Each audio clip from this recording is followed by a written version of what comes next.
BJP সমর্থক এবং অন্ধভক্তরা কথায় কথায় রোহিঙ্গা রোহিঙ্গা করে থাকেন। তা ভারতে এই মুহূর্তে রোহিঙ্গা উদ্বাস্তুর সংখ্যা কত?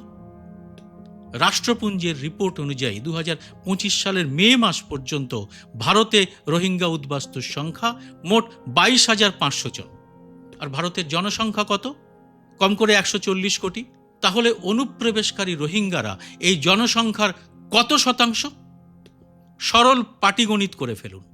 অঙ্ক বলছে 0.0016%। এই সংখ্যা ভারতের জনবিন্যাস পাল্টে ফেলবে? আরও আছে। এবার আসুন অনুপ্রবেশকারী বাংলাদেশের হিসেবে। এর কোনো সরকারি পরিসংখ্যান সরকারের কাছেই নেই। 2011 সালের পরে ভারতের কোনো জনগণনাও করেনি মোদী সরকার। তাহলে কিসের ভিত্তিতে কথা বলা হচ্ছে? কেন্দ্রীয় স্বরাষ্ট্র মন্ত্রক সীমান্ত পাহারা দেয়। তাদের তথ্য বলছে 2019 সালের 1 জানুয়ারি থেকে 2022 সালের 28 এপ্রিল পর্যন্ত 4,896 জন বাংলাদেশিকে ভারতে ঢোকার সময় আটক করা হয়েছিল।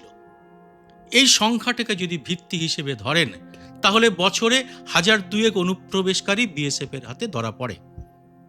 এবার যদি বলি বিএসএফ ধরতে পারেনি এমন সংখ্যাটা এর কয়েক গুণ বেশি, তাহলে তার একটা যুক্তি থাকে।